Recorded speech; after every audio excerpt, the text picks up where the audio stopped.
નમસ્કાર મિત્રો, હું છું ચિત્રા પટેલ।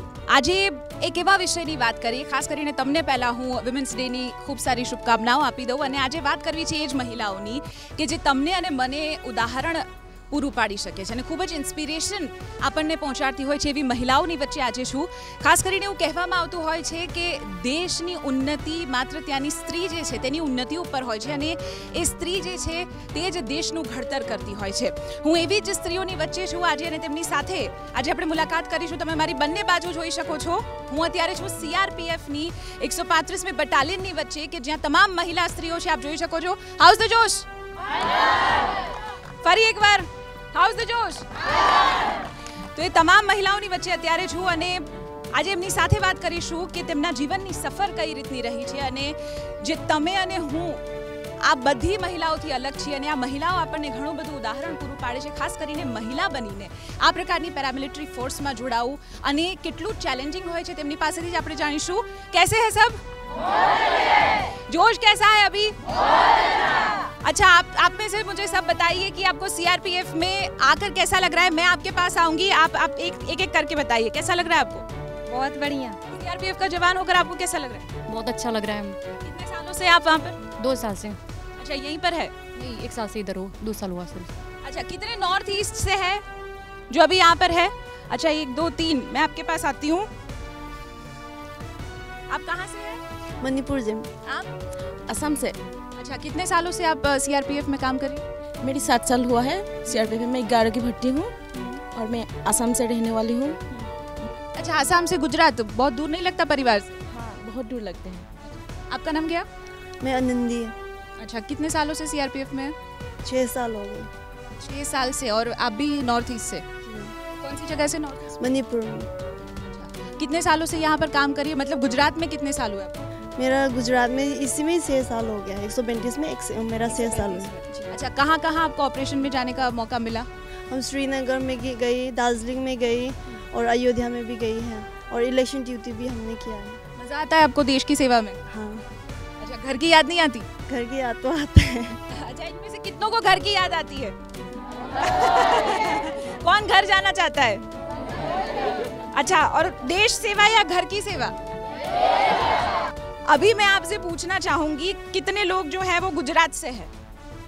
अच्छा, आप है और आप और अच्छा, इधर मैं आपके पास आऊंगी। अच्छा, ક્યાંથી છો તમે? બરોડાથી છું। अच्छा, શું નામ તમારું? રાઠવા જંગીબેન। કેટલા વર્ષથી તમે CRPF? 25 વર્ષ છે મને। કઈ કઈ જે મોટી કહી શકાય કે એવી ઓપરેશનમાં તમે ભાગ લીધો હોય? હા, 26/11 બોમ્બે ફિદાન હમલામાં અમે હતા। 102 બટાલિયનમાં હું તૈનાત હતી, ત્યારે ત્યાં હું હતી। કઈ રીતનું ઓપરેશન ત્યાં તમારે કરવું પડતું હોય છે અને કયા પડકારોની વચ્ચે તમે કામ કરતા હો છો? પહેલી વાત તો મેડમ, ત્યાં અબ્રોય હોટલમાં આતંકવાદીઓ હતા। ત્યાં સિવિલ પોલીસ તરફથી અમે ગયા હતા। ત્યાંના જે IPS સર હતા એમને અમને પહેલાં કહ્યું કે અહીંયા આટલા આતંકવાદીઓ છે અને તમારે બધાને કોર્ડન કરવું પડશે। તો એ પ્રમાણે એ લોકોએ અમને સૂચના આપી, એ પ્રમાણે અમે કોર્ડન કર્યું અને અબ્રોય હોટલમાં અમે સારી રીતે ડ્યુટી નિભાવી ત્યાં આગળ। લગભગ કેટલા દિવસ ત્યાં તમે ડ્યુટી કરી? છોકરીઓને તો 1 દિવસ રાખ્યા અને જેન્ટ્સ કન્ટિન્યુ 3 દિવસ ફાયરિંગમાં હતા। ઓપરેશન ચાલુ હતું। અચ્છા, તમને કોઈ એવો કોઈ એક્સપિરિયન્સ યાદ હોય કે જે તમને હજુ પણ ડરાવે એવું? ના મેડમ, અમને દેશની સેવા કરવાની છે, અમને કોઈ ડર નથી। મને ગર્વ છે કે હું દેશની સેવા કરવા માટે હું ભરતી થઈ છું, એ મને બહુ ગર્વ છે। બીજું કોણ છે ગુજરાતી? કઈ બાજુ? अच्छा, હું તમારી પાસે આવું। શું નામ છે તમારું? નીલમ પરમાર। હા, अच्छा, ક્યાંથી છો તમે? હિંમતનગર। ઓકે, તમે કેટલા વર્ષોથી છો? બસ અહીંયા 1 વર્ષથી। અચ્છા, અને કયા કેવા ઓપરેશનમાં તમે અત્યાર સુધી કોઈ ભાગ લીધો છે? નહીં, અત્યાર સુધીમાં તો ઇલેક્શન ડ્યુટી આપી છે। ઇલેક્શન ડ્યુટી તમને કેવું લાગે છે આટલી નાની ઉંમરમાં તમે અહીંયા છો CRPF? બહુ જ સારું લાગે છે। પરિવારમાંથી કોઈ ખરું CRPFમાં? નહીં, હું એકલી છું। અને જ્યારે તમે જોઈન કર્યું એની પાછળની શું કહાની રહી છે? બસ એક સપનું હતું પહેલાથી કે ફોર્સ જોઈન કરું। અચ્છા, કરી લીધું। તો ઘરમાંથી કેવો સપોર્ટ તમને મળ્યો? ફૂલ સપોર્ટ મળ્યો। તો આ ચોક્કસથી એક મોટું ઉદાહરણ છે કે આજકાલે એવી અનેક છોકરીઓ છે કે જેઓને ઘરમાંથી સપોર્ટ નથી મળી રહ્યો। આ સાથે જ તેઓ પણ ઘરની અલગ અલગ જે બેટલ છે તે લડી રહી હોય છે, પરંતુ આ એ તમામ મહિલાઓ છે જે આ તમામ જે જંગ છે તે જીતીને અહીં સુધી પહોંચી છે અને એ જંગને પાર કરીને તે દેશની સેવામાં લાગી છે। વધુ કેટલીક મહિલાઓ સાથે વાત કરીશું। कितनी जो महिलाएं हैं वो जम्मू कश्मीर या दिल्ली या वहाँ से है? कोई? सभी वहीं से है? यूपी से? यूपी से। अच्छा, आप अच्छा, कौन बताना चाहेगा अपना एक्सपीरियंस मुझसे? आप कहाँ से? यूपी से? मैम यूपी मुरादाबाद से। क्या नाम? अनु सैनी। अच्छा अनु जी, आप कितने सालों से यहाँ पर है? मैम मैं 5 साल से। 5 साल से सीआरपीएफ 135 बटालियन? 135 बटालियन में मैम 2016 में आई हूँ, 2014 में भर्ती हुई थी मैम 232 महिला बटालियन में। 232, अच्छा। कितने साल से आपने यहाँ पे इसमें ज्वाइन किया, मतलब तब आप कितनी साल की थी? जब मैं मैम 22 साल की थी, जब मैं सीआरपीएफ में ज्वाइन किया था 232 महिला बटालियन में मैंने ट्रेनिंग की। उसके बाद में मैं 2016 में 135 महिला बटालियन में। अच्छा, मैं सुबह से यहाँ पर देख रही हूँ कि आपको बहुत ज़्यादा ट्रेनिंग दी जाती है, फिजिकल ट्रेनिंग हो या फिर मेंटल ट्रेनिंग हो। ट्रेनिंग रोज़ाना आपकी कैसी होती है? क्या कुछ जो दिन की ट्रेनिंग होती है? मैम हम लोगों को डेली ट्रेनिंग दी जाती है सुबह से लेके शाम तक, फिजिकल फिटनेस के लिए ग्राउंड में, और उसके बाद में भी पूरे दिन में मतलब हम लोगों को रूटीन बनाया हुआ है कि हमें ये करना है पूरा। अच्छा, थक नहीं जाती ट्रेनिंग के दरमियान? नो मैम, थकते नहीं हैं पूरा। हाँ, अभी तो रूटीन में हो गया ना मैम पूरा कि हमें ये करना है। अच्छा, फिजिकल। तो ट्रेनिंग बिल्कुल आपको हार्ड नहीं लगती? शुरू में लगी थी मैम, जब शुरू में भर्ती हुए थे उसके दौरान, फिर बाद में आदत बन गई। अच्छा, इसमें से कितनों को ट्रेनिंग में कहीं ना कहीं दिक्कत होती है कि अरे आज ट्रेनिंग नहीं करनी है? तो वैसे तो बहुत डिसिप्लिन होती है आपकी लाइफ, कितनों को ऐसा लगता है कि आज ट्रेनिंग नहीं करनी है? किसी को नहीं, सब ट्रेनिंग के लिए जोर से, जैसे कि हम लोग जो है सुबह उठने के बाद जिम जाना है नहीं जाना ऐसा सोचते हैं, लेकिन आपके पास ऐसा कोई ऑप्शन नहीं होता है? No ma'am. अच्छा, हम बैटल की बात कर लेते हैं। इसमें से जो कितनी महिलाएं हैं, कितनी जवान जो है वो ऑपरेशन में उनका सामना हुआ है किसी से? आपके पास मैं आती हूँ जी, आप पहले बताइए। मैं प्रीति शर्मा 135 महिला बटालियन में अभी हूँ, और मैं आरएफ में 98 में थी पटना में। तब वहाँ पे क्रॉस फायरिंग वगैरह हुआ था, राबड़ी देवी मुख्यमंत्री थी तब, उनको गिरफ्तार करना था। उस समय फायरिंग हुआ था, मुसलमान लोग भी वहाँ पे भड़के थे थोड़े करीबन, इसलिए। तब कैसा लग रहा था? ऐसा कुछ दंगे होते हैं, फसाद होता है, तो कुछ आप में कुछ डर रहता है? नहीं मैडम, डर नहीं रहता। आर्य पार की लड़ाई, मानना या मानना, दुश्मन को मानना या मानना, दोनों ही सिद्धांत है हमारे। आपका घर परिवार भी है, तो परिवार से दूर ऐसी जगह में जो देश की सेवा बोलते हैं हम लोग, और यहाँ के जो काफ़ी महिलाएं हैं वो ऐसा सोच भी नहीं सकती है, लेकिन आप ऐसा काम करते हो, तो उसके पीछे क्या कुछ मोटिवेशन आपकी रही होगी? मैं देश की गर्व समझती हूँ अपने आप को कि मैं एक तो हिंदुस्तानी हूँ, बहुत गर्व समझती हूँ। दूसरी बात यह है कि मैं फौज में भर्ती हूँ और इस देश की सेवा कर रही हूँ, इस मातृभूमि की सेवा कर रही हूँ। मेरे को बहुत गर्व है मैम। देश से बढ़कर कुछ नहीं? देश से बढ़कर कुछ नहीं है, परिवार भी नहीं है। आपके परिवार में कितने लोग हैं? परिवार में मेरा बेटा है, मेरा हस्बैंड है, मेरी सास है, सभी है। उनको कैसे आप मैनेज करते हो? आप कितने महीनों तक घर नहीं जाती हो, कहाँ कहीं आपको डिप्लॉय कर देते हैं, तो कैसे आप मैनेज करते हो? मैं 3 महीना बाद, 2 महीना बाद जैसे छुट्टी मिलती है हम लोग को, ऐसे मैं जाती हूँ। और घर में मैं मारवाड़ी ब्राह्मण हूँ, पंडित हूँ, इसलिए घर का घर के सिद्धांत पे करती हूँ। यहाँ का गेट के अंदर छोड़ देती हूँ ड्यूटी का, घर में जाती हूँ, सिर पे पल्ला बाकायदा रहता है मेरा, सब कुछ रहता है। मेरी सास की मैं सेवा करती हूँ, मेरे पति की सेवा करती हूँ, मेरे बच्चे को अच्छे खिलाती पिलाती सब कुछ करती हूँ मैं, घर को घर की तरह से। जब आपने ज्वाइन किया था तब तकरीबन कितने साल हुए? मेरे को मैडम 25 ईयर चल रहा है। तब 25 ईयर्स से पहले जब आपने ज्वाइन किया था, तब अगर हम वहाँ की सामाजिक जो स्थितियाँ थी उसकी बात करें तो लड़कियाँ जो है वो पैंट नहीं पहन सकती थी या फिर शर्ट नहीं पहन सकती थी, उसको पार करके आप कैसे आई? उसको पार करके मैंने तो पहनी है जीन्स वगैरह, मेरे पापा ने पहनवाई है मेरे को, लेकिन फिर भी मैं अभी भी पहनते करते हैं कपड़ा, लेकिन मैं अधिकतर सलवार सूट वगैरह इसी को पहन के रहती हूँ। लेकिन घर में हमारा साड़ी पैटर्न ही है। अभी जो जितनी भी लड़कियां हमको देख रही है, आप उसको क्या मैसेज देना चाहेगी जो फोर्स में आना चाहती? मैं तो यही कहूँगी सभी महिलाओं से और सभी मेरी बहनों से कि वो सीआरपीएफ में ही ज्वाइन करें और देश सेवा में आए। जो लड़कियां डरती हो उसको क्या बोलेंगे? डर तो होना ही नहीं चाहिए मन में, बिल्कुल बेखौफ आए। आर्य पार की लड़ाई। आप कहाँ से हैं और कौन से ऑपरेशंस में आपने जो है वो पार्टिसिपेट किया और कैसा लगा था? मेरा नाम पद्मजा मैडम, मैं हाँ। आंध्र प्रदेश का रहने वाली हूँ। अच्छा। 1994 में मैं फोर्स में ज्वाइन किया हूँ। हाँ। उसके बाद 1 साल ट्रेनिंग किया हूँ। हाँ। ट्रेनिंग का बाद में पोस्टिंग श्रीनगर में हुआ था। अच्छा, श्रीनगर में JNK में मैं ड्यूटी में तैनात हूँ। मेरा सामने ही कानवे जो ग्राउंड होता है, जो कानवा आता है, उसमें अटैक हुआ था। अच्छा। चारों तरफ फायरिंग चल रहे थे। थोड़ा बहुत घबराहट तो हुआ है, लेकिन ऐसी जो ट्रेनिंग दिया गया है हम लोग उसी ट्रेनिंग हमारा दिमाग में रहते हुए डर तो बिल्कुल नहीं लगता है। बिल्कुल नहीं लगा। तो आप मानती है ट्रेनिंग जो है वो बहुत बड़ा रोल प्ले करती है आपको, जो जितने भी ऑन फील्ड ऑपरेशंस होते हैं उसमें?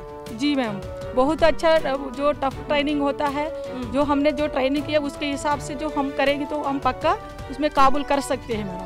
अच्छा। हमने किया है। हम तो यही सोचते जो धरती में जन्म लिया है वो एक दिन मरना है। हम तो यही चाहती हूँ, ऐसा क्यों मरना है, देश का सेवा में ही मरने से बहुत ही खुशी हूँ मैं, ऐसी ही मरना चाहती हूँ। बिल्कुल, बहुत खूब, बहुत खूब। और भी जो नई नई लड़कियां हैं, आपको मैं देख रही हूँ, आप कहाँ से हैं? मैं औरंगाबाद डिस्ट्रिक्ट बिहार से हूँ। अच्छा, आपका नाम क्या बताया आपने? पूजा कुमारी। बिहार के कहाँ से? औरंगाबाद डिस्ट्रिक्ट। अच्छा, कितने सालों से आप सीआरपीएफ में? अभी 2017 में ज्वाइन की हूँ मैं सीआरपीएफ। अच्छा, बहुत अभी नजदीक में। कैसी सोच थी सीआरपीएफ में ज्वाइन होने से पहले? मेरी सोच तो ये थी, मैं जब किसी को वर्दी में देखती थी तो मुझे लगता था काश मैं ये वर्दी पहनती। तो मैं तब से सोचती थी कि मैं फोर्स ज्वाइन करूं, और ऐसा हुआ कि एक दिन ऐसे भी दिन आई जो मेरे ऊपर भी वर्दी आ गई। मुझे बहुत खुशी हुई। अच्छा, ये वर्दी बिल्कुल कमानी पड़ती है। घर से लेकर सीआरपीएफ में भर्ती होना कैसा सफ़र रहा? मतलब घर पे आपने बोला होगा कि मुझे सीआरपीएफ में या फिर कोई पैरामिलिट्री फोर्स में ज्वाइन होना है, तो तब लेकर आपके माता पिता या जो भी थे उनका क्या रिएक्शन आया था? वैसे पापा तो बहुत ज़्यादा सपोर्ट करते थे कि अगर आपकी मर्जी है फोर्स ज्वाइन करना तो अच्छा है, देश की सेवा करना अच्छा बात है।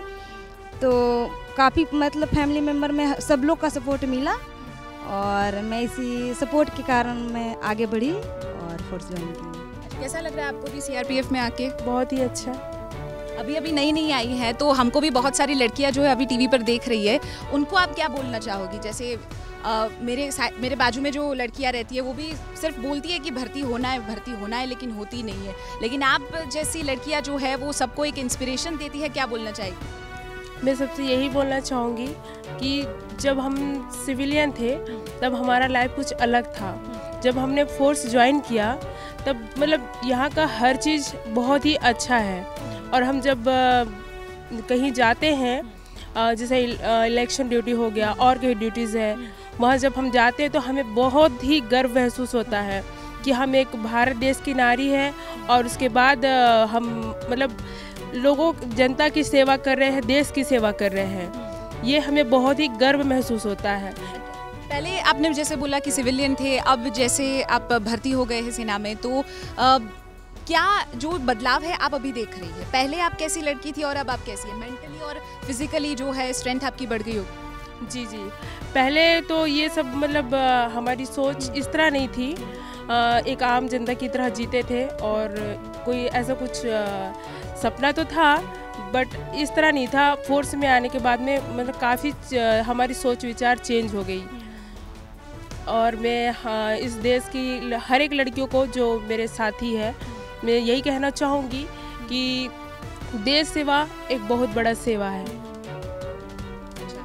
તો જોયું જે રીતે આ તમામ જે મહિલા જવાનો છે તેઓ પોતાની એક અલગ અલગ જે સફર રહી છે અને પડકારોથી ભરેલી એવી સફર છે, એ સફરને આપના સમક્ષ મૂકી રહી છે, અને એક રીતે કહી શકાય કે આપણા બધા માટે ખૂબ જ મોટું ઉદાહરણ છે।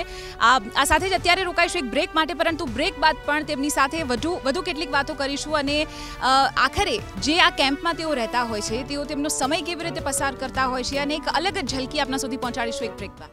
TV9 ગુજરાતીની YouTube ચેનલને સબસ્ક્રાઇબ કરો અને બેલ બટન જરૂરથી દબાવો, જેથી દરેક વિડીયોના નોટિફિકેશન તમને મળતા રહે। Welcome back. તો આપણે છીએ અત્યારે સીઆરપીએફની 135મી બટાલિયનની વચ્ચે, અને આ બટાલિયનની ખૂબી એ છે કે આ મહિલા બટાલિયન છે। આપણે આગળ પણ વાત કરી કે તેઓના જીવનમાં આખરે કેવા ઉતાર ચઢાવ આવ્યા। આપણી સાથે વધુ એક મહિલા જવાન છે, તેમની સાથે વાત કરીશું કે આખરે તેમની સફર કઈ રહી છે। आपका क्या नाम? नमस्कार मैम, मेरा नाम मीनाक्षी सक्सेना है और मैं राजस्थान से बिलोंग करती हूँ। मैंने सन 1986 में ज्वाइन करा था 23 फरवरी को, जो महिला की 88 फर्स्ट बटालियन था, उसी में मैंने ज्वाइन करा था। तो मैंने एक न्यूज़पेपर में देखा था छोटा सा कटिंग कि 88 महिला बटालियन पहले रईस करे जा रहा है, तो मैंने सोचा कि इसमें जाना चाहिए, क्योंकि मेरा थिंक था कि शुरू से मैं किसी फोर्स में या कोई पुलिस डिपार्टमेंट में ज्वाइन करूं। तो मैं GC1 अजमेर है, वहाँ पर हर ग्रुप सेंटर में अलग अलग जगह महिला की भर्ती हो रही थी, तो मैं वहाँ गई तो मेरा फिजिकल ऑलरेडी शुरू से मेरा फिटनेस था, क्योंकि मैं स्पोर्ट्स में थी। फिजिकल हो गया, मेडिकल हो गया, मैं सेलेक्ट हो गई। मैं फिर आई तो छोटे भाई को बोला कि पापा को मत बताना। तो मैं आई तो फिर मम्मी बोले क्या हुआ? मम्मी उन्होंने बोला है तुमको हमने सेलेक्ट कर लिया। ज्वाइन करते वक्त आपको भी बहुत सारी जो ऐसी प्रॉब्लम थी उसको देखना पड़ा था। आगे भी हम कुछ और लड़कियों से बात करेंगे जो और सीआरपीएफ में ज्वाइन हुई है। आपका क्या नाम है? जी, मेरा नाम गुलाब है, मैं मध्य प्रदेश की रहने वाली हूँ। और मैंने 2010 में सीआरपीएफ को ज्वाइन किया है। अच्छा, 2010 में ज्वाइन किया। अब यहाँ पर है तो मध्य प्रदेश से यहाँ पर कैसा लग रहा है आपको? जी, घर से तो थोड़ी दूरी पर है, बट यहाँ पर हम जॉब करते हैं तो ये हमारी सेंट्रल गवर्नमेंट की जॉब है, तो हमें तो ऑल इंडिया में कहीं भी डिप्लॉयड किया जा सकता है। तो इसके लिए हमें कोई ऐसा चिंता की बात नहीं है कि हम इतनी दूर क्यों रह रहे हैं, ऐसा कुछ नहीं है। कोई परेशानी हुई थी आपको? जी नहीं, ऐसी कोई परेशानी। ज्वाइनिंग करते वक्त घर से घर वालों को मनाओ या फिर ऐसा कुछ सोसाइटी को? नो मैम, ऐसी कोई सिचुएशन नहीं है। अच्छा, मैं पूछना चाहूँगी एक सवाल कि ऐसा कौन सा जो देश का इलाका है, ऐसा कौन सा जो राज्य है, यहाँ पर बहुत सारी सीनियर जवान भी है, कि वो आपको चैलेंज लगती है, जैसे कि जम्मू कश्मीर में जाओ या फिर नक्सलाइट एरिया में जाओ, ऐसा एक्सपीरियंस कौन देगा, कौन शेयर करेगा मेरे से? किसने नक्सलाइट एरिया में दिया है सर्विस? आपने कब नक्सलाइट एरिया में सर्विस दी थी? मैं 1994 में आई थी सीआरपी में। मेरी घर से मेरे को मना किया था, मम्मी ने मना किया, पापा ने जाने दिया, लेकिन मैं भागते हुए आई हूँ सीआरपी में। तो गुवाहाटी में मैं ज्वाइन की। उसके बाद मैं श्रीनगर गई हूँ। श्रीनगर में भी बहुत फायरिंग की सामना करना पड़ा, लेकिन मुझे उस टाइम तो पता नहीं चला कि मैं मरूं जिंदा हूँ। आगे से फायरिंग आ रही, मैं कहाँ जाऊँ। लेकिन गाड़ी के नीचे हम पोजीशन लिया और हमारी जो सीनियर मैडम लोग थी उन्होंने हमको तसल्ली दिया कि कुछ नहीं होगा। बड़ी मुश्किल से पार होके हम गई। फिर मणिपुर में गई, वहाँ पे ऐसे सर्विस के दौरान तो नहीं हुई, मार्केट में गई थी तो वहाँ पे बम ब्लास्ट हुआ और भागे वहाँ से। हम कैंप तक पहुँच गई, कहाँ कैसे भागे हमको पता ही नहीं चला। उसके बाद मैं आसाम गई, गुवाहाटी में, वहाँ पे भी छोटे मोटे ऐसे बम ब्लास्ट होते रहा, लेकिन थोड़ा बहुत हमको ऐसे हिम्मत पड़ी। उसके बाद मैं 241 बस्तरिया बटालियन को ट्रेनिंग देने के लिए छत्तीसगढ़ गई थी। ट्रेनिंग खत्म होने के बाद मुझे ऑप्स ड्यूटी भेजा गया था। सामने मैं अपने सेक्शन को लेके जा रही थी, मैं सेक्शन कमांडर हूँ एएसआई थानेश्वरी। मगर वो सामने जो आगे प्लाटून पार हो गया, नेक्स्ट प्लाटून जब पार होने लगे तो वहाँ पे बम ब्लास्ट हुई। तो मेरी जो सेक्शन में लड़कियाँ थी, 9 जवान थी और एक हवलदार थी। हम बहुत मुश्किल से वहाँ से लड़कियों को निकला और हमें ऐसे लगा कि हमारी बच्चे कहाँ गई। मुझे उस टाइम कुछ नहीं दिखाई दिया। घर में भी मेरा एक बेटी एक बेटा है। उस टाइम मेरी बच्चे का याद नहीं आया, फौज के जो बच्चे हैं उन्हीं का याद आया। मुझे ऐसा लगा आपको ऐसे ऑपरेशन में डर तो कुछ नहीं लगा, लेकिन बच्चे का मुझे ये हुआ कि मेरी बच्चे 9 की 9 कहाँ है। तो मैं ढूंढने लगी उस टाइम। लेकिन आगे बम ब्लास्ट का जो था वो बहुत बड़ा धमाका था, लेकिन शरीर कम से कम 3 दिन तक कपते रही। बहुत बड़ा धमाका थी उस टाइम। मुझे बहुत बड़ा ऐसा हुई थी कि उस टाइम अगर मैं उस बम ब्लास्ट में उड़ जाती तो मेरा शायद एक टुकड़ा भी नहीं मिलता है। उसके बाद क्या आपको डर लगता है? उसके बाद मुझे कुछ डर नहीं लगता है। अभी मुझे ऐसे लगता है भारत हमारी एक रास्ते की टुकड़ा है और हम मरेंगे तो भी भारत के लिए, जिएंगे तो भी हम भारत के लिए। भारत माता की जय। बहुत खूब, यही जज्बा है। एक और आप यहाँ पे कौन थी जो नक्सलाइट एरिया में यहाँ पे किसी ने हाथ उठाए थे? आप जम्मू कश्मीर जाना होता है तो डर लगता है? नहीं लगता है? कहीं पे भी चले जाते हो, कहीं पे भी भेज दो चलेगा। कौन जो है अपने फ्री टाइम में आप कैसे अपना जो दिन है वो बिताते हैं और कैसे आप एक दूसरे के साथ रहते हैं वो हम बात करेंगे, लेकिन एक ब्रेक के बाद। અત્યારે આપણે રોકાઈશું એક બ્રેક માટે। TV9 ગુજરાતીની YouTube ચેનલને સબસ્ક્રાઇબ કરો અને બેલ બટન જરૂરથી દબાવો જેથી દરેક વિડીયોના નોટિફિકેશન તમને મળતા રહે। Welcome back. તો આપણે છીએ સીઆરપીએફની 135મી બટાલિયનની વચ્ચે અને જે તમને અત્યાર સુધીની તમામ સફર બતાવી અમારી મહિલા જવાનની સાથે અને આખરે તેમની શું સફર રહી છે, વધુ કેટલીક જે મહિલા કમાન્ડો છે તેમની સાથે આપણે વાતચીત કરીશું અને તેમના પણ એક્સપિરિયન્સ શેર કરીશું। मैम, आपका क्या कहना है, जो सीआरपीएफ में भर्ती होती है लड़कियां और जिनको जवान बनना है, उनको आप क्या मैसेज देना चाहोगे? चित्रा जी, जैसा कि आपने मुझसे पूछा कि जो महिलाएं सीआरपीएफ में आना चाहेंगी, सीआरपीएफ में एज ए जवान ज्वाइन करना चाहेंगी, उनको मैं ये मैसेज देना चाहूँगी कि इससे ज़्यादा गर्व की बात कुछ नहीं होगी कि उनको ये जो सीआरपीएफ है, जैसा कि आप पहले ही बता चुके होंगे, सीआरपीएफ सबसे बड़ा पैरा मिलिट्री फोर्स है और ये वो बल है जिसने पहली बार महिलाओं को यूनिफॉर्म पहनने का मौका दिया। तो इससे ज़्यादा गर्व की और कोई बात हो ही नहीं सकती है। मैं ये नहीं कह रही हूँ कि इसके अलावा और कोई बल नहीं, आज के समय में स्टेट पुलिस में इसके अलावा भी पैरामिलिट्री फोर्सेस में महिलाओं को इंडक्ट किया जा रहा है, बट तो ये जो फर्स्ट बल ऐसा है जिसमें पहली बार महिलाएं इंडक्ट हुई, तो वो इस बल को ज्वाइन करें और जो देश सेवा की एक भावना है, जो घर से बाहर निकल के अपने आप को शो करने की भावना है, अपने आप को पुरुषों के साथ कंधे से कंधा मिला के काम करने की जो इच्छा है, इससे अच्छा प्लेटफॉर्म उनको नहीं मिल सकता है। बहुत अच्छी बात आपने की અને આ જ જોશ છે જે આપ જોઈ શકો છો કે આટલી બધી કઠિનાઈઓની વચ્ચે પણ આ તમામ જે મહિલા જવાનો છે તેમના ઘરથી દૂર, પરિવારથી દૂર, તેમના કહી શકાય કે સ્વજનોથી दूर રહીને દેશની સેવાને જ સર્વોચ્ચ સેવા માનતી હોય છે। વધુ એક મહિલા છે, आप क्या बताना चाहेंगी हमारी जो लड़कियां हैं जो अभी भी ऑडियंस में से देख रही है, सीआरपीएफ में ज्वाइन या फिर कोई भी फोर्स में ज्वाइन करे, क्यों करे और किस लिए करना चाहिए एज अ वुमन? जैन, मेरा नाम पूजा है। मैं 2013 में सीआरपीएफ ज्वाइन किया। उसके बाद मैं 2014 में 135 महिला बटालियन में आई। 1 ईयर सर्विस मैंने श्रीनगर में भी की है। उसके बाद मैं दोबारा यहाँ पे अपनी सर्विस दे रही हूँ। मैं सभी को ये कहना चाहती हूँ कि सीआरपीएफ है वो सबसे बड़ी पैरामिलिट्री फोर्स है और ये फर्स्ट महिला, ये ऐसी बल है जो महिलाओं को इंडक्ट करती है। इसलिए मैं सभी को ये मैसेज देना चाहती हूँ कि आप भी आए और इसको ज्वाइन करें और देशभक्ति में अपना समय थोड़ा व्यतीत। તો આ સાથે જ અત્યારે જે તમામ મને અનુભવો થયા, ખૂબ જ અદ્ભુત અનુભવો થયા અને આ તમામ કઠિનાઈઓની વચ્ચે પણ આ મહિલા જવાનો દેશની સેવાને જ સર્વોચ્ચ સેવા માનતી હોય છે। अब मैं आपको बताना चाहूँगी कौन जो है वो गाना गाना चाहेगा। आप मैम, अच्छा आप माइक ले लीजिए, चलिए हम गाना गाते हैं। आप अपना नाम बताइए और फिर गाना गाइए। मेरा नाम है मैना रामसियारी, मैं आसाम के रहने वाली हूँ। बिल्कुल, और सब इनके साथ गाएंगे। मेरे को गाना के लिए बहुत शौकीन है, लेकिन सिंगर तो नहीं है, फिर भी मैं गाने के लिए बिल्कुल बिल्कुल आप सब इनके साथ लता मंगेशकर तो मैं नहीं बन सकता है, फिर भी मैं लता मंगेशकर बनने के लिए कोशिश करूंगी। बिल्कुल, खूब, आप शुरू कीजिए।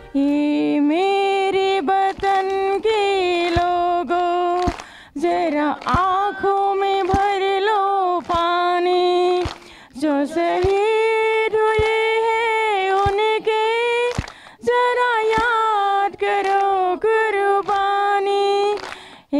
मेरे वतन के लोगों जरा आँखों में भर लो पानी, जो शहीद हुए हैं उनके जरा याद करो कुर्बानी।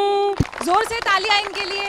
तो કહેવાય છે કે બે તલવાર, એક તલવાર અને કલમ હોય છે કે જેની ધાર જે હોય છે તે ખૂબ જ હોય છે, પરંતુ નારી શક્તિની જે ધાર હોય છે તે કોઈને પાછળ પાડી દેવી હોય છે।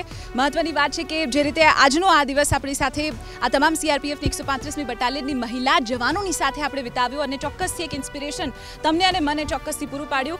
આ સાથે જ હું તમને અત્યારે છોડવા માંગીશ सीआरपीएफના એક જોશથી ભરેલા સોંગની સાથે જે આ મહિલા જવાનો ગાશે। મને આપશો રજા, નમસ્કાર।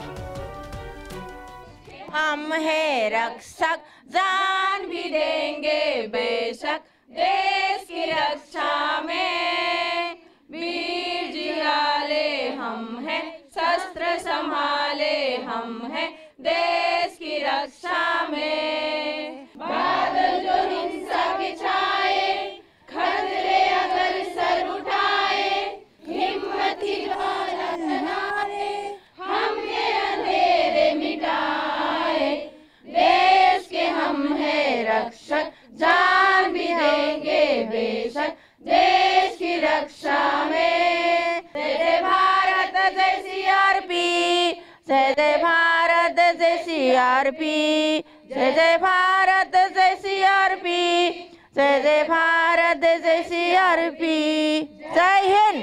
भारत माता की जय। भारत माता की जय। भारत माता की जय। सीआरपीएफ सदा जय। सीआरपीएफ सदा जय।